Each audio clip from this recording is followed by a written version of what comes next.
Fred Banting and the Dury Quarry, September 2, 1918. A presentation by Michel Gravel. Sir Frederick Grant Banting was born in Alliston, Ontario in 1891. After completing his medical studies, he volunteered for the Canadian Expeditionary Force, and I believe he arrived at the front in August 1918 when he became medical officer of the 44th Canadian Overseas Battalion. He certainly participated in two battles, the DQ line, September 2, 1918, and the Canal du Nord later in September. He was wounded by shrapnel on September 28, 1918 at the Canal du Nord, but remained at his post for 16 hours. He was awarded the Military Cross for his bravery. Apparently, he treated his own wound for fear his arm would have to be amputated. He was right-handed and his wound was in his right arm. Having no specialized training, he nevertheless isolated the insulin hormone in 1922 at the University of Toronto. He then shared the Nobel Prize for Medicine for his discovery in 1923 at age 32. He sold a patent for insulin to his university for $1. This was his gift to humanity. He was knighted by the king. Unfortunately, he died in an accidental plane crash in Newfoundland while on a scientific mission for the Allies. He was only 49. On September 2nd, 1918, Banting appropriated a German field hospital in the small and obscure village of Dury in France. I searched for the location of his aid station for 12.5 years. Special thank you to François Lepoint and Jean-Marie Dez, MSM. The story for me started around 2010 when I read the section on the Battle of the Drocourt-Quéant line and specifically the fighting at Dury in the official history of the 44th Canadian Infantry Battalion. The title of the book is 6,000 Canadian Men. Banting was as I mentioned, the medical officer of the 44th Battalion on September 2nd, 1918.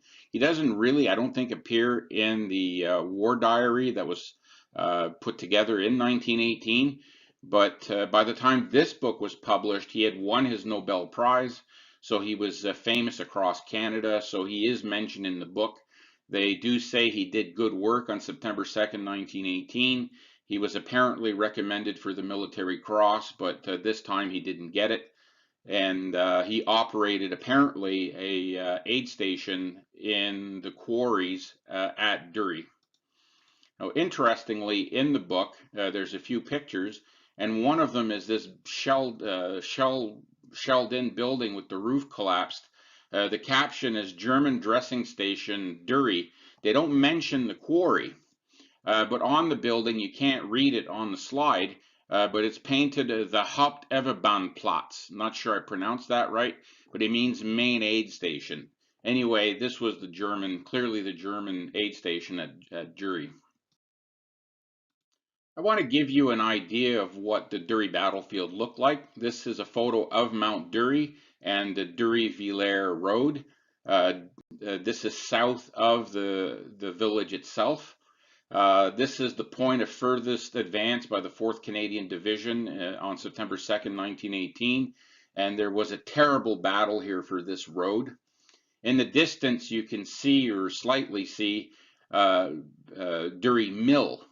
I'll give you a zoom. This is a contemporary photograph taken by a soldier of the Canadian 87th Battalion, probably an illicit photo. It was taken shortly after the battle. This landmark would have been seen by every combatant in the Dury fighting. It's kind of the symbol of the battle. We're back at the Dury Road. This is closer to the Arras-Cambrai Road. It's a very deep sunken road, and you can see the havoc that was wrought here. This picture obviously was taken immediately after the battle, and this is what the sunken road looks like in modern times. Please indulge me while I give you a quick tour of Dury and what the soldiers would have seen or saw during the liberation on September 2nd, 1918. This is La Rue de la Bruyère, one of the main roads in the village. And you can see the magnificent pigeon coop survived the war. A lot of buildings, surprisingly, survived the war. This is what the area and the street looks like today. This is the church in Dury. before and shortly after the war. The picture on the bottom is what the soldiers would have seen when they entered the village on September 2nd, 1918. What's important though for this presentation are the agglomeration or the cluster of chalk quarries that were at Dury. This photograph is taken from the Arras-Cambrai Road, which is the main highway running south of Dury. I'm looking northeast here towards Dury, and that forest is actually the Dury quarries. The vegetation has overtaken the site, or most of it.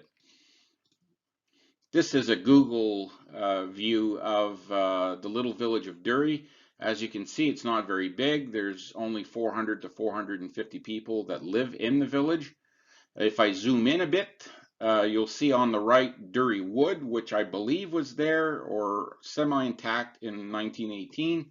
And to the left of it is the Dury quarries. There's actually a whole bunch of quarries clustered together.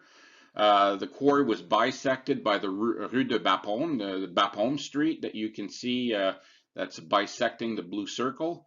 On the right was a 60-foot deep quarry, or a series of quarries that have now all overgrown with trees. On the left, where the houses are, was a quarry as well, but a lot of it was filled in. And not to give the story away, this little house here will be important for the story. Now here's a trench map of the quarries in Dury Wood. On the right is what was left of Dury Wood. On the left is the cluster of quarries.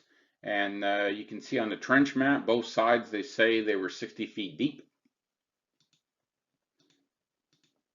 Now here's an aerial photo from the 1950s, which is interesting.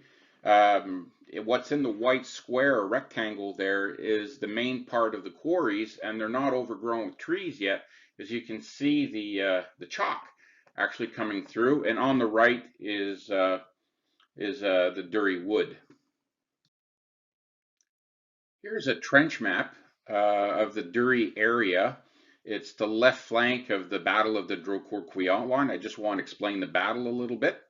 You can ignore most of the red flags and the red numbers. That's meant for a book that's coming out in French in France in September.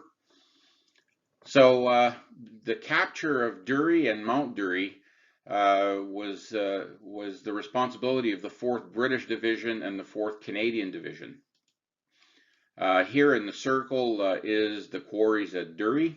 Also, I will just point out point number 4 in red, the little flag. That's the Dury-Villers Road that I showed you pictures of. Point number 5 is where the Dury Mill used to be. So on the left, the 4th British Division had 2 assault battalions north of Dury, the Essex Regiment and the King's Own. They were attacking on the left of the Canadians, again to the north of Dury. On their right, the 10th Canadian Infantry Brigade of the 4th Canadian Division had 2 assault battalions in the front line on the morning of September 2nd, 1918. On the left, the 50th Battalion, on the right, the 47th. I believe, but I'm not sure, but I believe the 47th Battalion is likely the battalion that actually captured the quarries.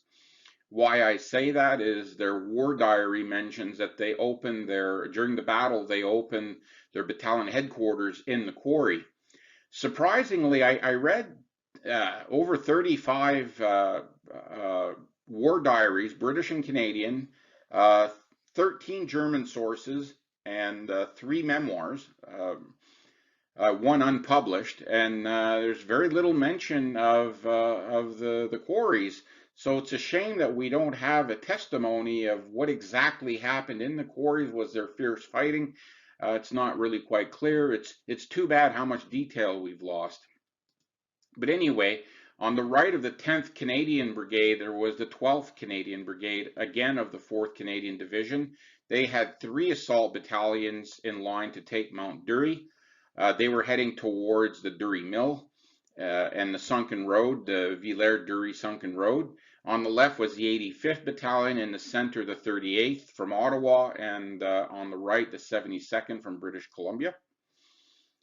On their right was the 1st Canadian Division. They were the right portion of the Drocourt-Quéant line attack, and they were going during they were heading towards the village of Villers and Cagnicourt. And down the Arras-Cambrai Road, there was an interesting formation called the Independent Force, commanded by Brigadier General Brutinel. And it was a motorized force composed of Canadian and British armored cars, machine gunners, cyclists, and cavalry. And they were supposed to exploit down the road. It's an interesting story, but it's outside of the scope of this presentation. So anyway, after the they advanced to the edge of Dury, the 46th Battalion was of the 10th Canadian Infantry Brigade was to exploit through the 47th and 50th, take Dury and just go beyond Dury, which they did. They reached a red line or flag, the flag number 11. Now, the last battalion of the 10th Canadian Infantry Brigade, Fred Banting's 44th Battalion, was tasked to exploit between Dury and the 4th British Division. So they were going to swing north of Dury and exploit to the second objective, which was the village of Raycourt. Unfortunately, they failed. They didn't get past the red line. So the red line actually was as far as the Canadians and the British got on September 2nd, 1918. If some of you people know the area, the second objective was Raycourt. The third objective was Oisy-le-Verger across the Canal du Nord. And the fourth objective, while it was a cavalry exploitation to Cambrai, which they had tried to do in November of 1917 and failed then as well. Anyway, this is as far as they actually got. Now this is a photo of a quarry that my friend Jean-Marie Des found for me. It's probably from the Imperial War Museum, and the caption was Dury. So I'm pretty certain this is part of the Dury quarry system, and you can see how deep it is. And you see why I wonder why this isn't mentioned more in the war diaries. There must have been some fighting in here, but anyway. Now, just recently, I acquired 2 photographs from Germany. They might be unique photographs of a quarry, and the caption on the back was Dury in Artois. So anyway, here's the second one. And I asked my friend again, Jean-Marie Des, who lives nearby, I said, do you really think this is what the Dury quarry looked like during the war? He was pretty sure it was. You can see how well entrenched the Germans were in here with the temporary housing and those huge flights of stairs everywhere. But we'll get back to this picture. Well, I showed those pictures to another friend who lives near Dury, François Lepoint, and he said, I know of a picture that might help you out. It was taken probably near the quarry at Dury, and it was this one here. You can see this lone house, and on the right you can see the white chalk of the edge of the chalk pit. This turns out that it was the German field hospital that was in the 44th Battalion history. So there's the picture on the left from the 44th Battalion history. Obviously, it was sometime after the fighting of September 2nd, 1918, because the roof is caved in and there's a whole bunch of pock marks on shell marks on the building. But the photo on the right proves that the German field hospital that was featured in the 44th Battalion history was in fact in the quarry. That had never been proven before. So if we look at Google Earth, this is the street that goes to Dury, and on the right, this forested area was the quarry. So in 1918, that would have been an open pit. And then you see a suspicious looking, familiar looking building up here. And let me zoom in on it. Well, it's the German aid station. You can see the lean-to is still there. The roof has, of course, been rebuilt. They reparched all the masonry and they plugged up some windows. But most of or some of the building has survived from 1918. So I contend that Banting almost certainly did not open a new aid station in the quarry. He would have appropriated what was probably a very serviceable German aid station. So anyway, so if we go back to my other picture of the quarry and you compare Francois Lepoint's photo, the building in the orange, he contends that the building in the orange circle up top is the German aid station, which became Fred Banting's aid station. Is this the right house? Well, what we know is the 44th Battalion official history states that Banting set up his aid station in the quarry. It also included a photo of a German field hospital somewhere at Dury, which we have now proved was in the quarry, thanks to Francois Lepoint. It stands to reason that Banting appropriated a perfectly good German aid station. Now, is this significant? Any find like this is cool, but I told my friends in France that finding Banting's aid station is like them finding Louis Pasteur's aid station. Now, this 12-year research project of mine is dedicated to my friend Mark Hagan, who was a victim of diabetes. The first time I visited the quarry at Dury, I had just found out that Banting had an aid station somewhere in there. I didn't know exactly where. Well, when I was in the quarry, I thought of Mark. I hadn't talked to him in about 5 years, but I said I got to call him to tell him I was at Dr. Banting's aid station. But unfortunately, I was still in France 2 or 3 days later, and I got a call that Mark had passed away. His mother found him in his apartment the day before, and it turns out that at the moment I was thinking about him at Dr. Banting's quarry, he had died in his bed.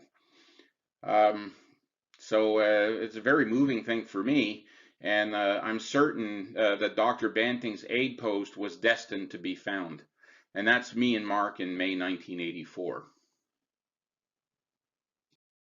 Thank you very much for spending this 15 minutes with me.